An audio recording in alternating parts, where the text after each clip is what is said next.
Bienvenue, chers téléspectateurs, chers internautes, dans notre émission Invité du jour. Aujourd'hui, nous avons M. Massangui, qui est aussi appelé Vandam. Il est cadre de l'INC. Et aujourd'hui, nous avons quelques sujets à partager avec lui, M. Massangui. Boni, INC. Oui, merci beaucoup, monsieur le journaliste. INC est vraiment en forme. Dans INC, nous avons le deux pieds sur terre. Dans INC, évolution INC, nous avons cadre Nabiso avec notre secrétaire général, le gardien du temple, le secrétaire CG Boji.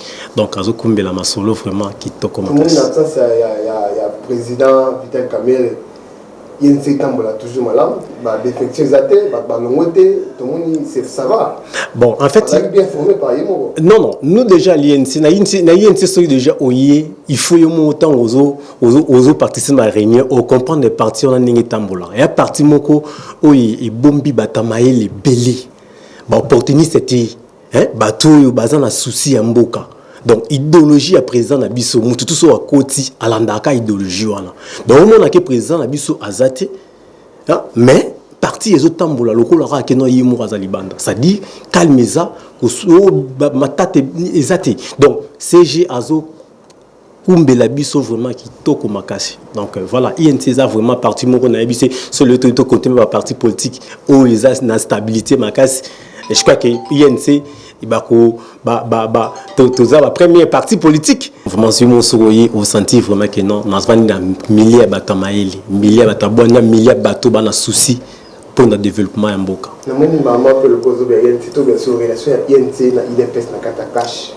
Est-ce que ça va mal? Bon, pour l'autorité,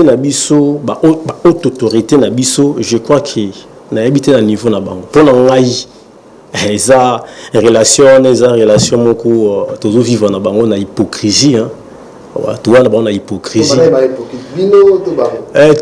biso to senti biso to mona tinde ba finga présent na biso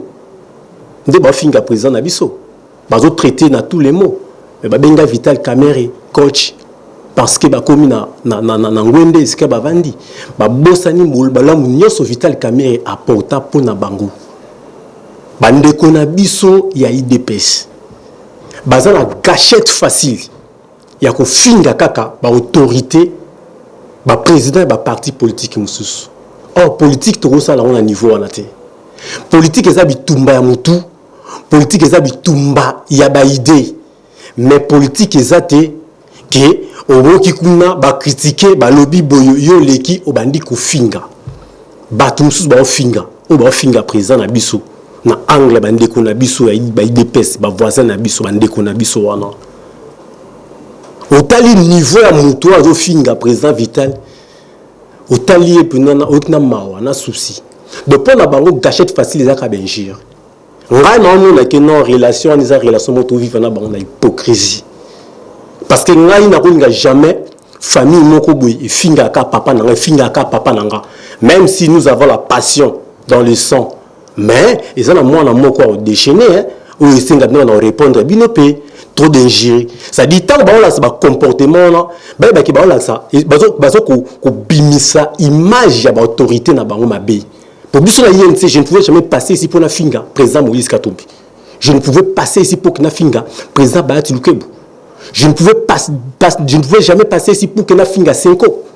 Je ne pouvais jamais passer ici pour que la finga Ndeko Kabila sénateur à vie n'a qu'au critiquer mais n'a qu'au fingate par rapport à l'éducation au na niveau la partie n'a pas éducation au la zui nanda kuna na papa boti nanga tant moi na obi malibanda zo finga ba mikolo ça dit pas na bango azamba l'insu azo refléter directement image ya baboti na ye na ba cadre na ye donc voilà pourquoi on a dit d'ailleurs que nos relations les relations moto vivant na bango na hypocrisie donc ba hypocrisie mo robui et mo ba ya ba sali boui d'ailleurs on a to biso na constater que no ba linga biso ti bango mais INC ne fait aucune déclaration sur ce dossier là. Vous savez Vital Kamere lui-même continue même en prison et continue à dire que l'IDPS et l'INC est en bonne forme et en bonne relation. Mais pourquoi Bino cadre vous a pris des décisions vous avez toujours un problème. Qu'est-ce qui se passe? C'est que déjà, il y a une saison à bateau. On répond les imbéciles par le silence. Au cadre de biso, mais vu que toi, donc ça dit, la passion, parce que il est pacificateur, mais c'est innocent. Donc, vu que passion, les gens qui la biso, tout le monde a monté le fingi, mais total lié kaka. Il y a un que non, ah, na mikiti ici. Ne fallait pas na finga. Donc, politique, non. Personnellement, les tinga, comment déranger? Est-ce qu'il faut que maintenant, système, on l'éco fingi, biso to l'éco finga, mais n'a qu'à répondre yo poliment, na zone ici nara. Parce que les gens, bande qu'on a biso IDPS. Et ils pensent comme si que, ça dit tous dans la République de Mbujimaï. Pour na bango. Mais non. Non, je dis ça. Je dis ça à connaissance de cause. Pour eux, parce que quand le président a commis un président Félix a commis un à gérer Congo. Ça dit, à Sangisi, tribune tout. Il y a un salité, il chef de l'État. Mais lorsque Bino Angle Mokoboui, besoin de critiquer, qu'on finga, leader à la politique à Malongate. Le contraire, la politique est caché à Mokonzamboka. Parce que lobby, chef de l'État, a la poste que non 2023. 2023, pression pour l'élection.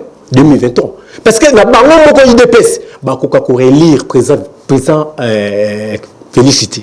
Et c'est là il faut la force lier ça. Parce que la force c'est un lobby ça déjà potant la mité mana bango, tu kaka batonga na potant la mité mana bango. Est-ce que courage ni bazanango pour que 2023 va soutenir leader Labino. On va dire que ça comportement na bango bien avant. Or ce n'est pas bien. Baluka va changer comportement na bango. Critique, nous allons accepter. Mais les injures, non. Moi je me suis dit tout c'est lui. On a bimba. Afinga président Vital, on va répondre d'une manière. On va répondre. Mais ce qui est sûr, c'est qu'en tout cas, ces derniers temps, nous tous, nous participons, nous voyons l'actualité, même dans les réseaux sociaux, on ne va pas déjà injurer Vital Kamerhe en tout cas. C'est lui qu'on injure ou c'est lui qu'on tourmente aujourd'hui, c'est peut-être Moïse Katumbi. L'INC ou Vital Kamerhe, c'était les dames. Et ils sont toujours comme ça. Ceux qui notamment quand l'actualité, c'est l'actualité Vital Kamerhe a tombé Vital Kamerhe, le fina, maman Mida, tout comme ça. Et le mais c'est déjà passé. Baye Susuna, président Kabila. Fini, oui. Le si comme l'actualité ces derniers temps, ils ont ni Moïse Katumbi. Il y a des bases ça et le roi n'est pas ça. Parce que moi auparavant, tant que tu as propos pour la prison. Moi j'ai des images ici, il y a quelqu'un qui avait incité notre président. C'est pas longtemps. Et ce monsieur d'ailleurs, j'ai fait des démarches pour que là soit comme ce monsieur c'est que j'aurais appris qu'à travers un bureau, à travers même bureau na président Jean-Marc Kabunda 520 gigas. Donc à ce qui m'a audace, il y a que finga président Vital. Il y en a un autre. Batourana tamba finga Vital Kamerhe. Baza même à niveau, il y a des fédéraux qui ont sauté. Mais bazo ko parvenir à finga un leader le quoi Vital Kamerhe. Mais non, quand même, faut tous quand même. Mais habitez Zanini. Et Zanini. Nous tous en attendant si de Bélé, c'est bon, nous avons compris qu'il y a un problème entre vous, les membres de l'INC, les membres de l'IDPS. Il y a un conflit interne qui continue, mais les cadres ou les grands cadres du parti, les deux partis continuent à œuvrer, même lui-même, Vital Kamerhe continue à œuvrer. Mais lui, il est le pacificateur. Voilà. Lui, il est le pacificateur. Que le président Félix Tshisekedi et son frère, et ils vont travailler. Alors, d'entrée de jeu, directement, on va continuer pour parler gouvernement. Gouvernement, ils allaient collimater Tilelo. Population Azo Kemba, énormément, ça, il faut le reconnaître. Gouvernement Isoati. Gouvernement où ils sont sortants, ils gérer ma affaire courante, mais où il faut y avoir ils ont garanti. Tout ce qu'il y a. Population en tant que politique, il y a un ça. D'abord, la présidente de la République et aussi la première ministre pour le gouvernement Ebima. Un peu vite pour que le pays ait avancé. Ndeko journaliste, Sotali depuis nommant Premier ministre. Et je vais atteindre belé. Attends au lobby. Oui, attends au lobby. Bango moko ba yebi na ba calcul na bango hein. Oh nini ba osala. Na zala na groupe mo soyons sérieux. Groupe wana makamba lo ba prophète bazala groupe wana. Ba prophète wana bazala groupe wana. Makambu tu balobaka. Et ya wonga sala mana mboka na biso.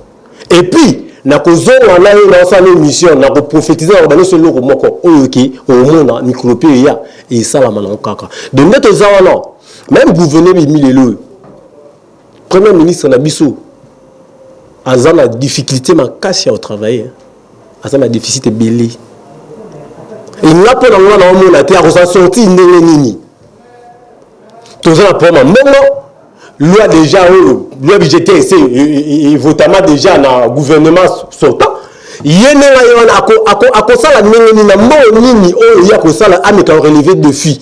Donc là, on est à pour le Bakar que non, mon moment où le président Félix, bon, il a habité, nous avons béka ça là, hein, nous avons passé tout le monde c'est pour peuple congolais niveau de souffrir, peuple congolais de souffrir le niveau ça ranati.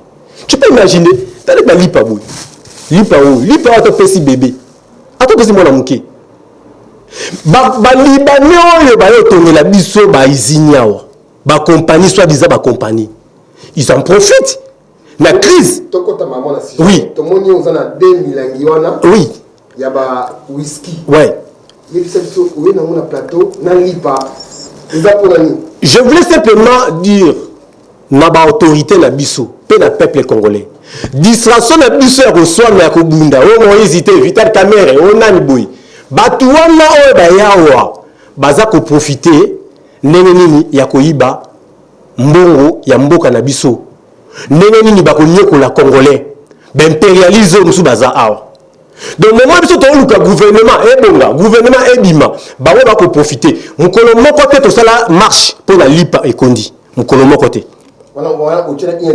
mais je vous dis voilà le but mukolo moko te biso na biso yenti na kati to sala marche que lipa ekondi to sala marche jamais que non vartir ya kuwa emati to sala marche moko te que non kuwa ezomona te ma ezomona te to sala ngote to sala kaka lorsque oyoki kuna ba chrétien qui président boye bobimi na ba drapeau to sala pe marche moko te à part ba société ba association belé zo sala ba marche na ba est et tout comme ça ba mon na ba mamozo le na est du pays ne bazo tellement par rapport à tuerie tout comme ça mais quand je suis amené de tel genre de trucs ceux qui le lobo la ni de na bato ba ketika na kam nani na quel web na nini na kanya makasese et là on est motivé bana wana pas ça l'opération na yi mais baza ba colonel kuluna oui nous acceptons pas o ba konzamboka bazui eza bien pour na ko éduquer bango.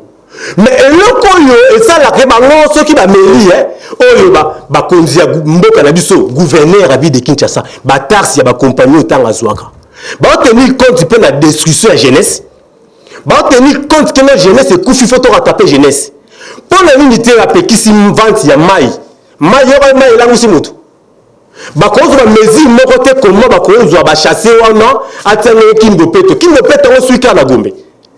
Mais si nous avons souhaité pour que nous avons chassé la société et ça la kayango bango amene le ko pesa ka mai la condition de vie on vivre nous avons dans 200 fois à son mai na ya meli siko comme fait mai à plastique siko ba yo zo ma jeunesse là je ne disconfie pas mais gouverner c'est prévoir lorsque vous voyez tout ça et là on dit ça comme prévention tout ça la police ce qu'on est dit sur le tunnel c'est ce que non et si car on peut ceux qui te m'ont chassé bah pour camarade au foot amende mais rien n'a un mètre tout le monde a chassé ti nous sommes obligés à contrôler ce qu'on me dit mais contrôler ce qu'on a la poubelle on il faut lui tout cas et il y a pour que le laka bah il me dit sur un que on boire en quelque part vous êtes bloqué à site mobile tout mais tout le bien on fait ça ti il y a des petits salats car la cause est petits salats bah personne tout ça là tant on peut dire notre côté canalité au PC nous ça là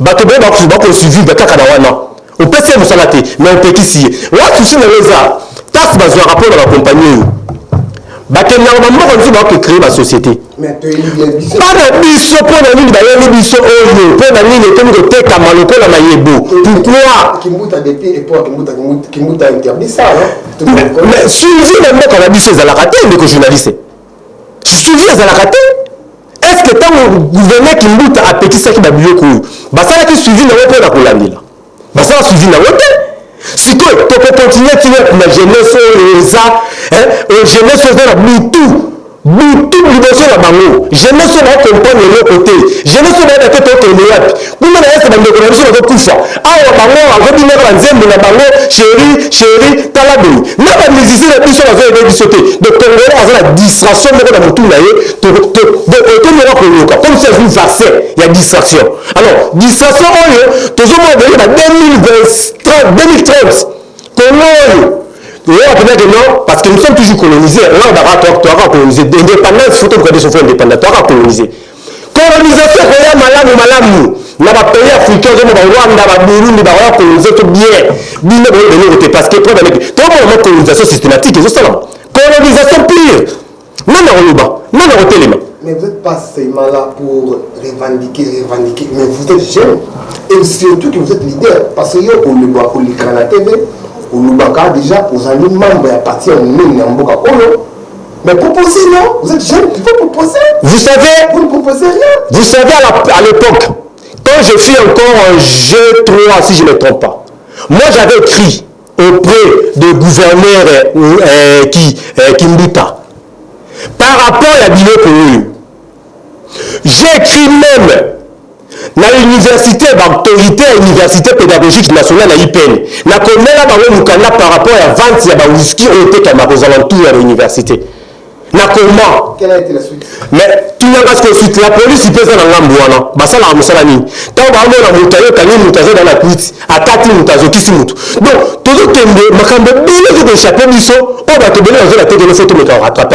Jeunesse c'est Koufi. Son vie jeunesse il y a moment où c'est la terre vie à l'équipe. Na pouvoir 18 à sali. Bana na mingi batangité pour la difficulté des parents. Bana mingi basimba machette.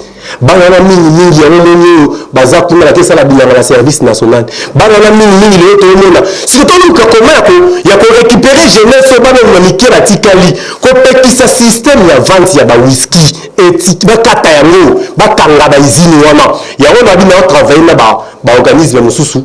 Plateforme mususu ya ba structure belé pour que to luka mulengeni t'organiser maman la marche wana tokosomba masanga oyo tokosabote yango toketika memo na biso na gouverneur à ville de Kinshasa pe na inspecteur général de la police il faut tomber la biloko oyo esila na mboka na biso trop c'est trop vu que jeunesse bato bili ba comprendre le côté biso to zo même bâton ya ko sauver jeunesse sauver dans la ravin et c'est la libulu to sauver jeunesse wana. Mais voilà exactement ça la partie politique. Les partis politiques sont là aussi pour éduquer. Les partis politiques sont là aussi pour protéger la population. Non seulement l'INC a fait aujourd'hui dans ce sens-là. On a l'INC soyez. Oui, on a l'INC soyez. L'INC est passé pour moi dans tout. On a habité dans membre mususu. Pour moi, c'est bien. On est dans la réunion la biso. On va mettre la boulot là-bas. Il y a passé pour moi dans tout le monde mais la biloko. Il y a passé. On a habité dans la vie dans la vivate il y a passé. Donc partir la biso to dans le monde hein. Toi la moi le monde nzoto idéologie présent d'autant la soit libouille alors fin ça présent là. Là ça va la ligne kaka. Mais oyo ba parti politique bazar censé parce que on a bien faut qu'on a plein gouvernement. C'est le gouvernement qui doit se charger de ça. L'INC était échoué là. Je suis cadre de l'INC. La chose sensibiliser le message dans les cas. Bakonzamboko va gérer gouverneur. Il peut s'impliquer par rapport à ça. Pour que un kamoni bakonza que bakanga bazini wana. Mais bazoka mongo batase futa maka. Eza passe bekanga il robinet moko besika zoka mongo. Eza passe. Donc ba sacrifier jeunesse au détriment de la mort na poche na bango. Et pas mongo bazoka. Tout le monde appelle le salate. Ata polyclinique, ata école moko privée même ezati. Rien. Exact. Maman, on est politicien, il y a beaucoup de détournants. Oui, école, oui, exact. Les Nigériens aussi, dans beaucoup de pays voisins, ils ont émergé par rapport à Banamboka. va s'impliquer pour le développement de Bango. Mais tandis que c'est soir, comme on a attendre la chasse, c'est la chasse militaire m'a béni balé à Sika. Donc, soit comme une place mobile à Tikaka. Donc, tu as une mauvaise foi. Nous avons bien à Congolais, il y a ça là que nous tout continuer à souffrir, tout continuer à passer. Congolais faut changer de mentalité. Congolais faut l'indé konaye. Congolais tellement du bosso, azine de konaye tellement. Bato ba kufa na est. Ezani. Ba général ko zebele de la tour na flat tout. Monisco wana o était na est de konaye journaliste na la bosse na Monisco. Parlons de ça, Nino Kotiso, parce que c'était l'une de nos sujets. Oui. Aujourd'hui, l'Est de la RDC, ils ont une insécurité totale. Grand Kivu, Bakistan et Touri, ils ont vraiment la difficulté, il y a Makassi. Insécurité et l'équipe Makassi. Dernièrement, je crois, avant-hier, à Beni et à Boutembo, je crois, il y avait une manifestation, il y a la population qui est vers la Monisco pour déclarer que ça va quitter Congo pour passer à l'autre côté. Alors, une réaction à chaud dans la manifestation là où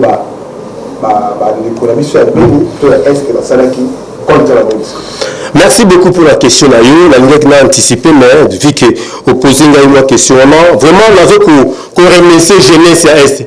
Parce que jeunesse à Est, c'est ça éveillé par rapport à jeunesse à Kisasa.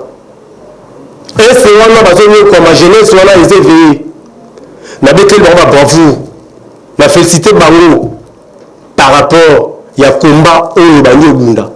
Ce qui est l'engagement,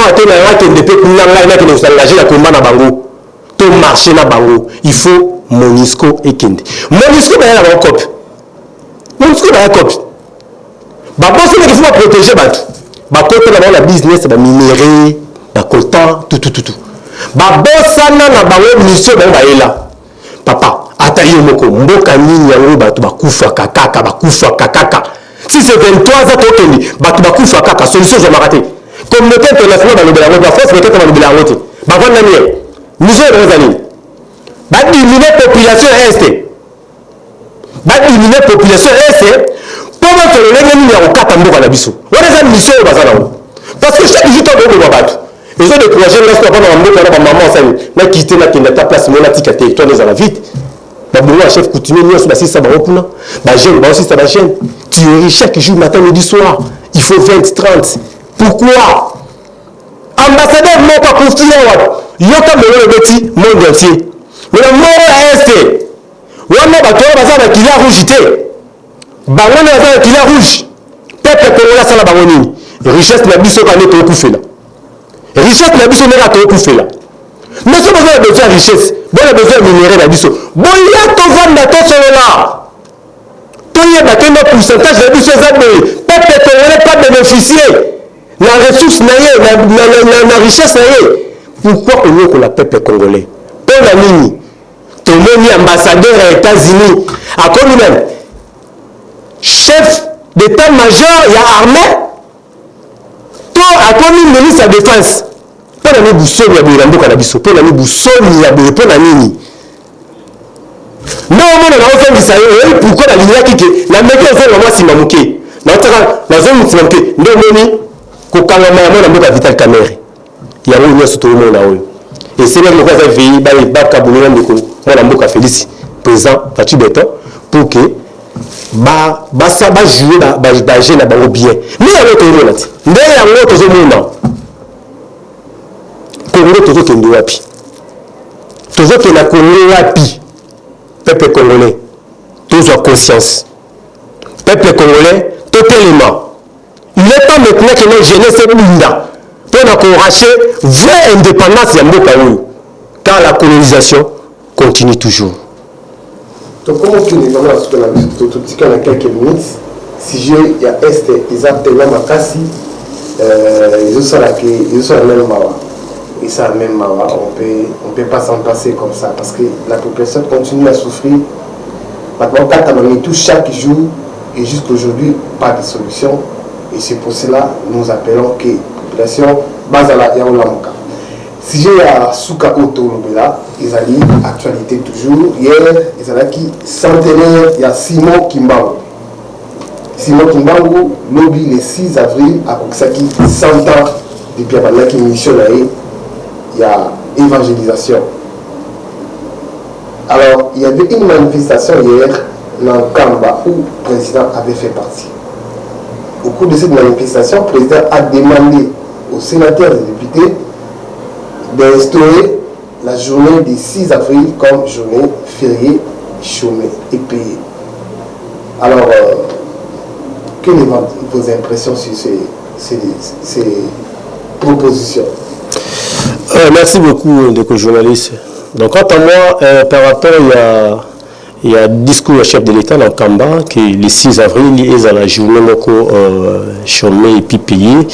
Et pour moi, en tout cas, dans mon abété, ça engage que moi, on a été critiquer, mais pour moi, on a abété pourquoi? Parce que si moi qui m'en au bazar, pionnier, bato ba bungi pour la mboka oyo. Si moi qui m'en qui pas vite, ba lumumba, bato ba bungi pour la mboka. Si moi qui m'en il n'est pas n'importe qui. Na kata Congo et puis en Afrique. Azam moto azo mérité date na yo wana. Ils ont la peine journée mort férié. En tout cas, nous avons malobaté là qui est de gauche à droite, mais il mérite. D'abord, pour Simon Kimbangu. Mais Simon Kimbangu, il est prophète. Il est prophète. Il est prophète. Donc, tu es bien attendre à y payer à ça là-bas. Dans l'église, mais je reconnais quand même ce qu'il avait fait à l'époque. Donc Simon Kimbangu, c'est quelqu'un aussi qui a opéré des miracles à l'époque. Simon Kimbangu, c'est quelqu'un où Bindele se baluka baboma babomaye parce que bamula qui quand même azaki na nguya nzambe katinaye. Azana nguya nzambe katinaye. Des celles qui baluka ba éliminé, moment là lui ba missionnaire, ba impérialiste, ba ika na mission à colonisation. Ce mutazana mis sur fond, mais il faut tout baluka ba écarté. Donc la même chose, ce qu'ils ont fait avec Simon Kimbangu, c'est ce qu'ils ont fait aussi avec Patrice Emery Lumumba. De baluka ka ba éliminé bateau ba monde qui ba dans la vision, il y a ko fungola bateau misu. Donc Simon Kimbangu kata moi, il est prophète des Africains. Alors merci beaucoup, nous sommes vraiment à la fin, nous sommes vraiment arrivés à la fin de notre émission invité du jour. Pour finir, nous voulons avoir votre mot de la fin ou ce qui si j'ai mot au Luzaki Nango à Toloba, Tolobeli à monter, il serait mieux pour Bakissa Maloba avant tout chuter. Merci beaucoup, monsieur le journaliste. Et là, peut-être que la synthèse, c'est mon dans le lobby. Dans le peuple congolais, tous ont conscience. Nous, les jeunes, tous ont conscience. Le pays va mal. Distraction, oyo, tout qui n'a pas boîte. Tokendaka komela masanga distraction ya ba bébé ya ba chéri on est toujours comme ministère ba yembela biso ba ujana donc ça dit eza distraction mboko zo kende mais ba zoto dolo donc mboko zo kende mais toyota la ka libule ti mo la simela biso na biso to la sentiment mo liboso sentiment mo ezanga la routine ko ça c'est ça la routine bato ba na simela biso ba préparer ma minene pour la biso pour bito la makasi. Mais, biso tout le monde a été. Donc, on a conscience, il y a rattraper aussi jeunesse. Va s'impliquer, gouverner la vie de Kinshasa. Il y a un problème dans la vie. Tu es sur le soukandéni. Donc, tu es habité. Qui n'est pas péto? Bakota qui n'est pas péto, la bouteille. Qui n'est pas péto? Il y a whisky. Va sauver jeunesse. Va sauver vraiment jeunesse. Tu as pour ça jeunesse est à debout. Tu as pour ça jeunesse. Et bunda. Et t'as la macamozo le canal est. Bateli biso écran géant ya munene ba distrait biso kaka gouvernement de mamukoni kuna bango ba sa makamna biso to rali biso TV to tala ni na gouvernement Fatia Salini Kamé donc distraction za liboso makamzo la mama simana biso donc ça dit tant que to bo mama l'écran géant o bateli biso liboso to s'occuper de nyonso car on dit une chose, si vous ne voulez pas s'occuper de la politique va s'occuper de vous. Tout ce que nous subissons aujourd'hui, ce sont des faits sociaux. Les faits sociaux, ça fait partie de la politique. Et tout le monde a les lois, ils ont politique. Il faut regarder vers la politique. Pour bisonner ensuite au Senga, tous les ministres, bisonner ensuite au Senga, tous les députés, tous les peut-être tous les DG. Mais population et le gouvernement aux obima, base de conscience, il y a qu'on relever défis, il y a pauvreté. Il y a souffrance, il y a misère, il y a peuple congolais. Voilà, mot de la fin. Merci beaucoup, merci. Nous allons rappeler, nous avons reçu un cadre de l'INC, un fervent combattant de l'INC, un jeune qui a parlé ici de beaucoup de sujets, qui a aussi parlé des problèmes qui se passent entre l'IDPS et son parti l'INC.